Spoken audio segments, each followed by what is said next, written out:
Picture a snow-bright mansion where garlands glitter and silence feels rehearsed. Before dawn, a child vanishes and 3 handwritten pages appear on the back stairs, demanding an oddly specific ransom. Cut off by a storm, a document conservator reads the paper's tiny scars while every polite smile turns sharp. In the Snowglass Note, beauty and dread share the same roof. Settle in and listen closely. The cold had teeth that year. It bit at the windshield and worried at the wipers, and when Lena Hartwell turned off the main road and began the climb toward Wintermere, it seemed to bite harder, as if the foothills resented being disturbed in December. The pines stood in tight black ranks. Their needles made the air smell clean and stern like ironed linen. Ahead, the Kline house glowed, not with warmth exactly, with spectacle. The mansion sat on its terrace of rock and engineered snow, a broad-shouldered thing of stone and glass. The front stairwell was a tower of windows that caught the late afternoon light and scattered it in pale blue shards across the foyer. From a distance, it looked like a snow globe someone had shaken too hard. Up close, it looked like a place that had learned how to keep secrets in plain sight.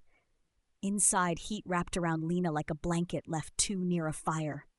The foyer smelled of pine and citrus peel. Holiday garlands looped along the banister, threaded with silver ribbon that caught the light in sharp, cold glints. Priya Desai met her at the door, slim, efficient, hair pinned with a severity that suggested she owned more checklists than sweaters. "Miss Hartwell," Priya said, "thank you for coming up in this weather." "It isn't snowing yet," Lena replied, and knew by the look in Priya's eyes that Wintermere would take offense at the optimism. Priya led her down the hall past a shallow drawer built into the wall. Inside, ornate stationery lay staged like a magazine spread, translucent snowglass sheets edged in silver, envelopes aligned, a black felt-tip marker capped beside a cherry-colored fountain pen. "For thank you notes," Priya said. "Mrs. Kline prefers handwritten." The solarium beyond was a room of windows and curated greenery. Outside, the sky held the bruised look of oncoming storm. Evan Kline stood in the center like an anchor, tall, broad, a practiced warmth in his smile that illuminated without touching. Marion Kline stood beside him, beautiful in a controlled way, hair glossy, face immaculate, eyes too bright. Her hands kept smoothing her sleeves as if she could iron herself flat, and between them, perched on a velvet ottoman as if it were a throne, sat Daisy Kline. 7 years old, white sweater beaded with tiny stars. A quick, polite smile that arrived before her eyes did. Lena's work was paper, fibers, inks, the tiny tells hands left behind. Marion had hired her to authenticate a bundle of old letters for a charity auction tied to the family's holiday gala. It sounded harmless. It rarely was. Gideon Pike leaned against a window frame, watching. Handsome in the easy way of someone who'd learned the value of a good jawline, phone in one hand, a coin rolling over the knuckles of the other. "Gideon Pike," he said, offering a light handshake. "Family consultant, problem solver." "Document conservator," Lena corrected when he called her a paper whisperer. "Same magic," Gideon said. "Better branding." In the shadow of the solarium's tree, a teenage boy sat on the floor with headphones around his neck. Noah Kline, 15, Evan's son from a first marriage, his thumb tapping the same rhythm on his phone edge as if the beat kept him tethered. Cal Mercer arrived late, suit immaculate, impatience radiating like static. Evan's business partner, polished and sharp-edged. He checked his watch even when there was nothing to check it against. Lena followed Priya to the study, where the inherited letters waited in a ribbon-tied box. The room smelled of cedar and smoke, the fire low in the hearth. For an hour, Lena worked in careful quiet, listening to the house's soft performance, voices drifting from the solarium, glass clinking, laughter rising and dying as if it had hit something sharp. Once the power flickered. Priya frowned, already adding generator to a mental list. When Lena packed the letters away, Marion appeared in the doorway as if summoned by the sound of closing lids. "Are they real?" Marion asked. "The signatures, the dates." "Consistent," Lena said. "I'll confirm under better light, but yes." Relief loosened Marion's shoulders for a moment. Then, remembering herself, she smoothed her sleeves again. "Good," she whispered. "We need something." "Good." In the hall, Gideon's cheerful voice drifted, shaping people like clay. Lena heard his coin flip once, heard it land with a soft click, and somewhere upstairs Daisy laughed, bright practice too quickly swallowed by the house. Lena woke before her alarm because the house was too quiet. In the pre-dawn, the world outside her guest room window was a charcoal sketch. Snow whispered against the glass, soft as breath. The heat vents clicked as they cycled. The mansion held its own hush. Then a sound from below, sharp, small, animal. A sob cut short. Lena went into the hall, bare feet cold on carpet, and followed Marion's cracked voice toward the kitchen. No. Marion was crouched on the back stairs that led into the service hall, clutching paper to her chest like a wound. Priya stood rigid by the island with a phone in hand. Evan pressed the bridge of his nose as if trying to crush a headache before it formed. Cal hovered in the doorway already dressed, impatient, soured by fear. Gideon stood close to Marion, angled protectively as if already positioning himself for a camera. "She's gone," Marion whispered. "Daisy's gone." Priya's voice stayed clipped. Her room is empty. The bath, the playroom, empty. Noah appeared in the hall, hoodie up, hair sticking up in sleep. "What?" Marion shoved the papers toward Evan. "I found this on the stairs." Evan took them with careful hands. Lena saw at once there were 3 pages. 3 pages, handwritten, dense with words. Evan read in a hoarse voice while Marion shook, and Priya's phone failed again and again. Service stuttering, lines dropping. The note demanded money, an oddly specific amount for a family like this. $72,000. "Low," Lena murmured before she could stop herself. Gideon's eyes flicked to her. Sharp warning. The note threatened, grandiose and theatrical, promising a call between 8 and 10. It ended with a flourish of a signature that sounded like something from a bad movie. Silence spread thick as snow when Evan finished. "We call the police," Cal said. "And if they hurt her?" Marion shot back. Gideon stepped in smoothly. "We control variables," he said. "We keep everyone in the house. We don't invite chaos." "There's already chaos," Priya said. Outside, headlights crawled up the icy drive. The doorbell hummed, polite, persistent. Friends from the gala committee arrived in clusters, drawn by missed calls and rising dread. Gideon moved toward the solarium to manage them. "I'll keep cameras out," he promised, voice soothing as a lullaby. Lena's gaze snagged on the back stairs. The garland along the banister looked slightly disturbed, thinner in one section, as if something had been tugged free. Evan hesitated, then let Lena take the note by its edges. Under the kitchen light, she saw the heavy, confident strokes. No tremor, no panic. Whoever wrote it had time. Her eyes caught a phrase mid-page. "Do not shatter what is already cracked." She had heard it before, last night in Gideon Pike's mouth, offered to Marion as a donor-friendly slogan. Upstairs, a door thudded. Footsteps ran. Someone swore under their breath. The snow began to fall in earnest, thick and relentless, sealing Wintermere in while the promised phone call did not come. By 8, the house buzzed with brittle voices. The gala committee crowded the solarium, steaming in wool coats as they drank tea too hastily made. Outside, cameras gathered like crows. Inside, Gideon conducted the panic with open hands and a soft smile, shaping questions away from anything sharp. Lena took the 3 pages into the study, claiming she needed better light. Evan allowed it because he needed anyone, to do something besides pace. Paper spoke when light asked the right questions. With her portable lamp angled shallow, Lena found what she expected, deep grooves in the strokes, pressed hard enough to leave echoes. She pulled open the hall drawer for the Snowglass pad and lifted pages carefully. On the 3rd sheet, indentation practice. "Shatter," written and crossed out. Then again, more controlled.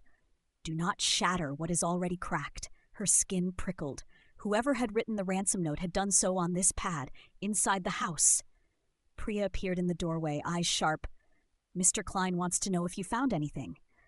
"The note was written on this stationery," Lena said, lifting the pad, "and the writer pressed hard enough to leave indentations." "In the house," Priya said. "Yes." Lena's gaze slid to the study wastebasket. Beneath receipts in a torn envelope, she found a crumpled sheet of snowglass paper, half damp. Someone had tried to destroy it earlier. In the margin, the same phrase was scribbled again, and beneath it a number written twice and circled hard enough to scar the page.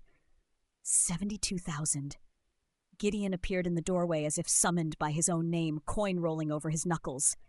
"Ah," he said brightly, "the sacred study." Priya's eyes narrowed.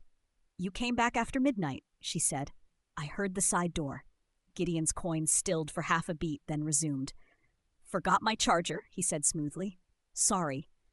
Lena watched his shoes, dark leather, polished, too clean. Everyone who'd been outside carried the driveway's salted grit on their soles, tiny glassy grains that tracked into the tile. Gideon's shoes were spotless, as if he hadn't gone outside at all, or as if he'd changed. Where were you between 11 and 6? Lena asked, keeping her tone neutral. Gideon's smile sharpened. In the guest cottage, Priya can confirm. Priya's jaw clenched. I can confirm you were in the house after midnight, she said. Lena set her hand on the pad, feeling the faint ridges of indentation beneath the page. The practice marks suggest the writer tested phrasing, she said. They wrote where the note was written. Gideon's eyes flicked to the crumpled sheet in Lena's gloved hand. You're all afraid, he said softly, and fear needs a villain. Fear needs truth, Priya snapped. Outside, the snow thickened, turning the world into a blur. In the house's glass stairwell, reflections doubled everyone. 2 of each face, one true, one staged, and still the phone did not ring. The patrol officer arrived close to 9, his cheeks flushed raw from the climb and his boots squeaking on tile. He was young enough to look startled by the house itself. Lena watched him take in the glass stairwell, the tasteful decor, the donors' cars edging down the drive like uncertain animals. He spoke quietly with Evan and Marion in the hall, while Gideon hovered at his shoulder, translating grief into tidy sentences. We're doing everything we can, Gideon assured, voice smooth. We want cooperation. We want solutions. The officer nodded, overwhelmed. He took notes. He called for backup that the storm kept delaying. When he asked for the note, Gideon offered to handle it. Lena stepped forward. It should stay as it was found, she said, handled as little as possible. Gideon's smile tightened. Of course, he said. Of course. Miss Hartwell is very particular. Evidence should be, Priya said, appearing like a blade in the doorway. The officer blinked between them. We'll secure the house, he said, trying for authority. No one leaves, no one enters. Cal snorted softly. Good luck, the whole county's on the driveway. But the officer did what he could. He cordoned the foyer. He kept the remaining friends in the solarium. He asked the Klines questions that sounded too small for the whole Daisy had left. And when he mentioned the basement, we should search any lower rooms again, thorough this time. Priya's jaw tightened. We will, she said, and to Lena, quietly, now. The basement steps were colder than the rest of the house, the stone holding winter in its bones. Priya led with a flashlight. The overhead lights buzzed faintly as if reluctant. Evan came behind them, his hands shaking, his breath short. Cal followed, jaw clenched. We checked down here, Cal said again, as if repetition could make it true. You checked quickly, Lena replied. There's a difference. The basement sprawled beneath the mansion like a second, secret house. Storage rooms, laundry, furnace, a wine door that looked too heavy for anyone to open in a hurry. Priya stopped at a narrow beige door set into the far wall. Holiday storage, she said. Wrapping. Decorations. Lena watched Priya's hand grasp the latch. It scraped when she lifted it, as if metal resisted being moved. On the latch's edge in the flashlight beam, Lena saw a glossy smear. Clear varnish. She thought of Daisy's hands in the solarium yesterday, sticky with craft kit gloss. Thought of Marion's sharp, not under the tree, not this year. Priya opened the door. The storage room smelled of cardboard and pine resin. Boxes rose like silent towers. A plastic bin labeled ornaments. Fraggle. Coils of garland. The flashlight swept across the floor. In the center, the dust had been disturbed, scuffed as if someone had knelt, dragged something, shifted weight. Evan made a sound that was not quite a word.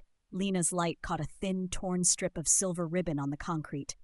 That's from the banister, she said softly. Priya's face drained. It's missing upstairs, she whispered, as if speaking it made the absence real. At the back of the room, a cord was tied taut around a storage crate, neat as handwriting. The knot was clean, purposeful, a friction hitch taught to people who trusted their lives to rope. A climber's knot, Lena murmured. Cal's expression shifted, the first crack in his certainty. Gideon climbs, he said, almost unwillingly. Priya's voice was clipped. Half of Colorado climbs, she said, but her eyes stayed on the knot as if it were a signature. Above them, a footfall. Then another, running. Priya stiffened. Everyone is supposed to be upstairs, she said. The basement lights flickered. Once, twice, then went out.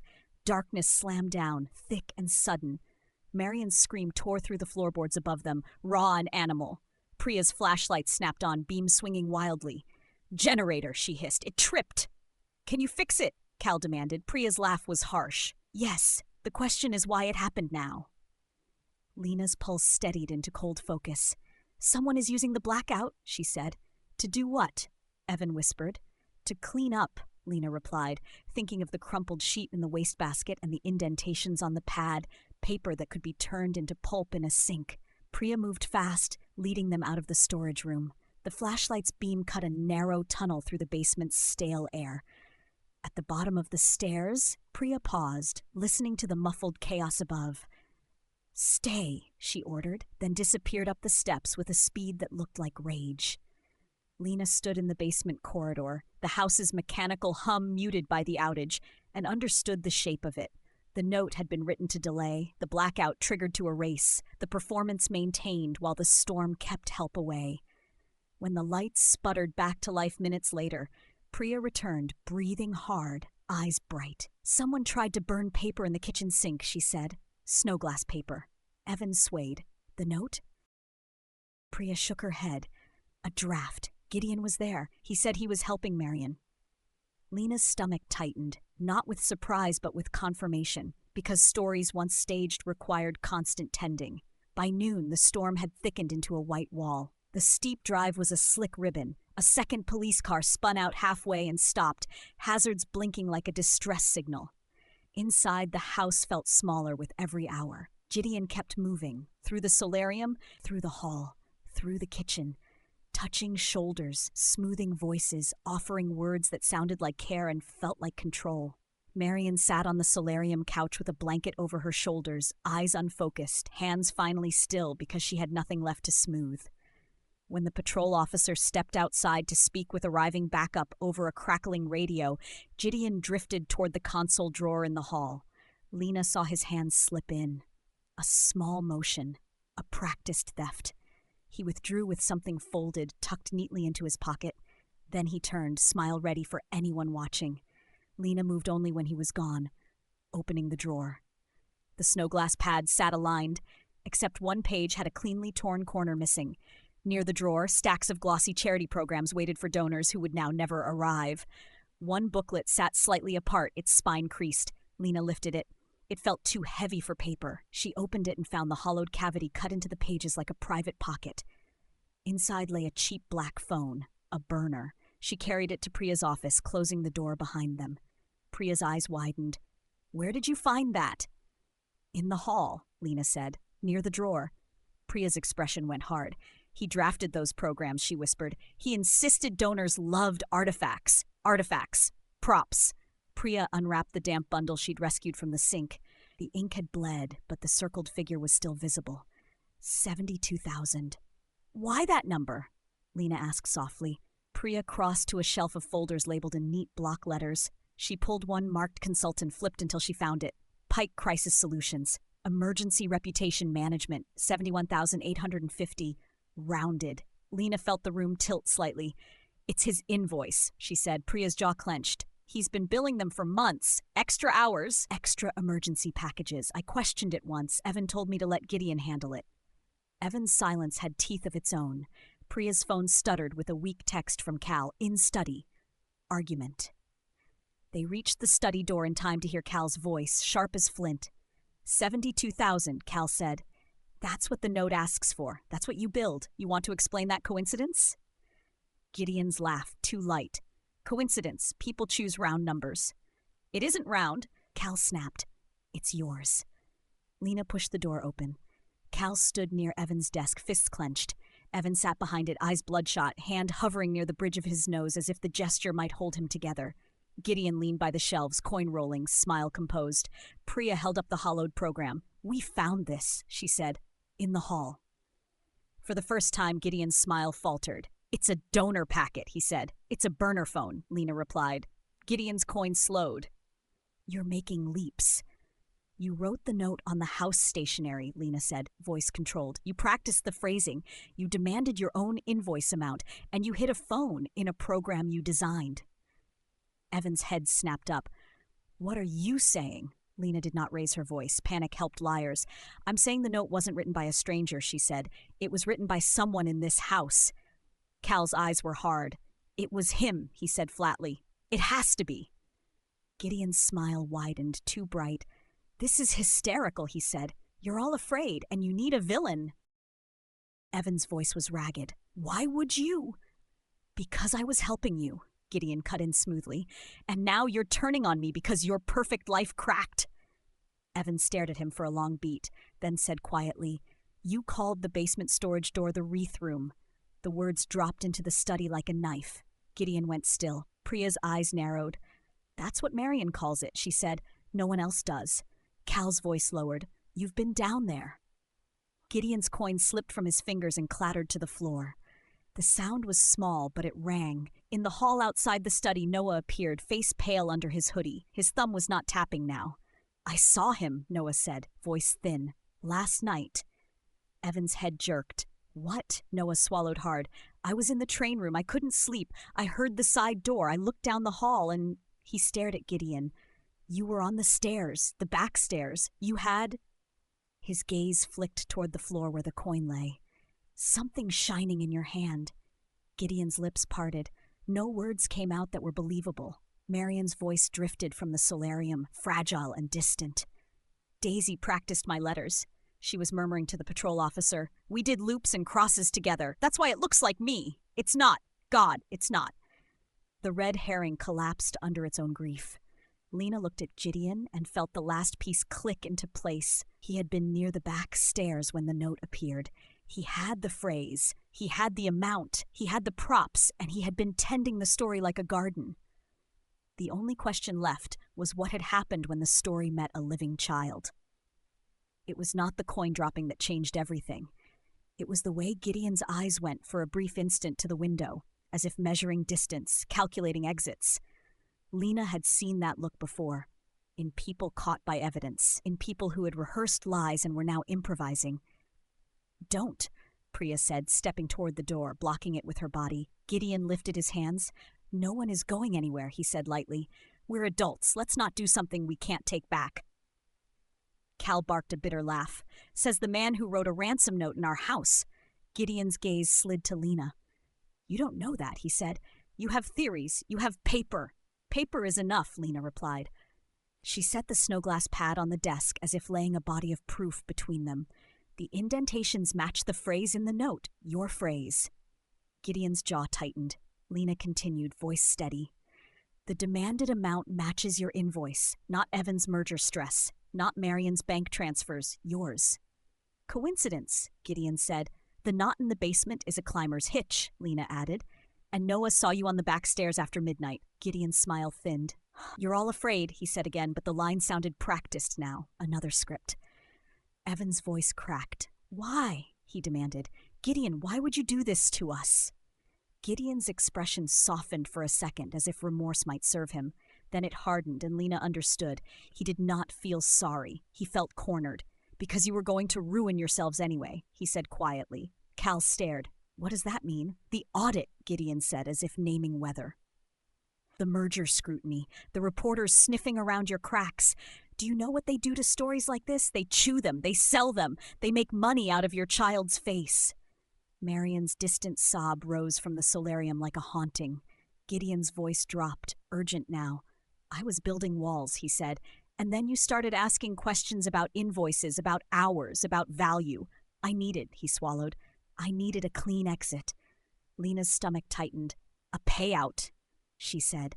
Gideon's eyes flashed. Yes, he snapped, then smoothed it instantly. A severance, a final bill. Call it what you like, Rep. Priya's voice broke, sharp as glass. Where is Daisy? Gideon's gaze flicked away. I don't know, he said, and you should be ashamed. Lena watched him, and the scattered pieces aligned into a chain, the note to delay, the blackout to erase, the burner phone to perform the call that never came, because he did not need kidnappers. He planned to call them himself. Lena lifted the burner phone from the hollowed program and held it up. Then let's make your call, she said. Cal blinked. What? Lena's voice stayed calm. If you plan to call us, she said to Gideon, you'll have the number. You'll have the words rehearsed. Gideon's face drained a shade paler. This is madness. This is all madness, Cal said, but you're the one directing it. Priya took a step closer. Gideon shifted his weight, subtle, and Lena saw the smallest tell. His gaze did not go toward the front doors or the drive. It dipped, pulled downward as if by gravity, toward the basement. The wreath room, Lena said softly. That's where you went. Gideon's lips parted. For a beat, he looked like a man about to lie.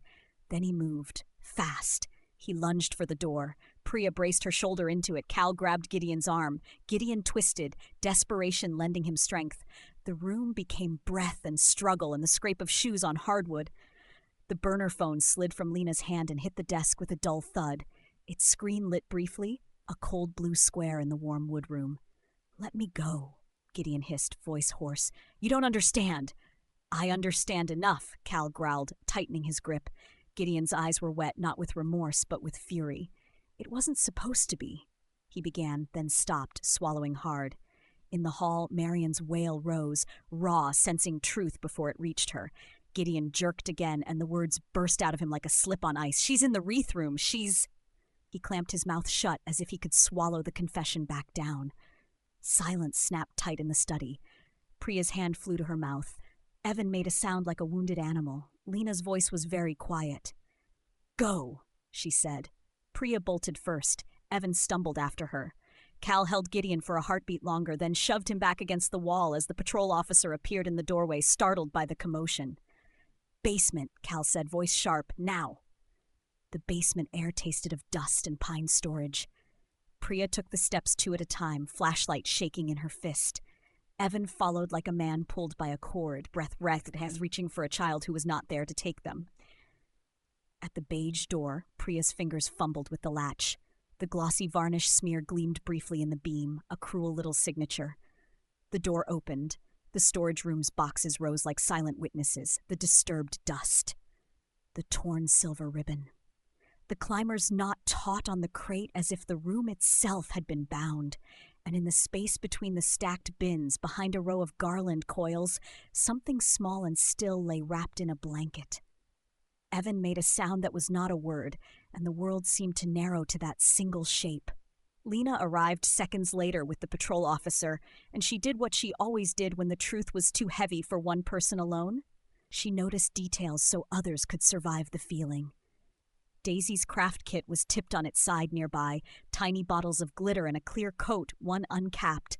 A faint slick of varnish marked the floor, as if sticky fingers had reached for purchase and found only concrete. Priya dropped to her knees, hands hovering, then pulling back as if afraid to touch. "Oh," she whispered. "Oh, Daisy." The patrol officer's face went white. He spoke into his radio with a shaking hand, words clipped, urgent. Evan fell to the floor beside the blanket, his shoulders folding. Marion's scream from upstairs reached them like a wave hitting rock. Lena stood in the doorway, throat tight, and forced herself to look at the scene not as tragedy alone, but as a constructed lie. Because Gideon had not just taken a child, he had staged a story. Back upstairs, with Gideon contained between Cal and the officer, Lena gathered the remaining adults in the study, not for comfort, but for clarity. The house felt like it had exhaled something poisonous into its walls, and every surface seemed too polished, too ready for cameras. Gideon sat in an armchair, wrists held loosely by the officer's grip, not yet cuffed as if reality still lagged behind what they all knew. His face was drained, his smile gone. The coin lay on the floor where it had fallen, forgotten. Lena's voice was steady because someone had to be. "It started with paper," she said. Cal's jaw clenched. Priya stared at Gideon as if she'd never seen him before. Evan sat with his hands empty in his lap, eyes hollow. Lena continued, each point clean as a pin pushed into a map. The note was written on the Kline stationery, Snowglass sheets from the hall drawer. The writer pressed hard, leaving indentations on the pages beneath. We found practice lines, the same phrase used in the note. Gideon's gaze flicked up, hatred and exhaustion tangled together. "The demanded amount wasn't random," Lena said. "It matched your invoice. 71,850, rounded to 72. A number you knew, a number you could justify if the plan worked." Cal's voice was low. "You wanted them to pay you to fix the crisis you created." Gideon's lips curled. "You don't understand," he muttered again, but the words had lost their power. Lena went on.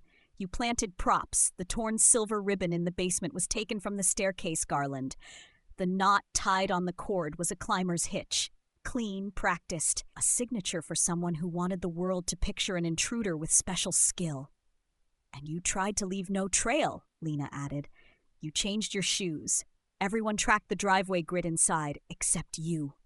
Priya's voice shook. And the blackout? To erase, Lena said.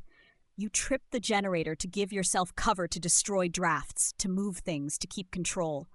The patrol officer swallowed hard, as if trying to keep up with a story he'd never been trained for. Lena's gaze landed on Gideon. You planned to perform the call yourself, she said. That's why you hid the burner phone in a hollowed program. A stage prop. Another way to keep everyone reading your lines. Her throat tightened, but she kept her voice level. And Daisy wasn't taken out of this house, she said. She was carried down into the wreath room when she woke and recognized you. You meant to buy time. You meant to come back, but you left her where no one was looking, and then you wrote a story to make us stop looking. Gideon's eyes squeezed shut. When he spoke, his voice was raw. It wasn't supposed to be. Evan's head snapped up. Don't, he said, and there was nothing left in his voice but ash. Don't give me your version. Gideon opened his eyes. For a second, he looked at Evan as if trying to decide whether charm could still save him. Then his shoulders sagged. She woke up, he whispered. Oh, I went for the drive in your study. I didn't mean. Marian's sobbing reached the study as Priya guided her in, supported on both sides. Marian's face was ravaged, her sleeves unsmoothed, her perfection finally broken beyond repair. She stared at Gideon. You were in my house, she whispered. You looked at my child and...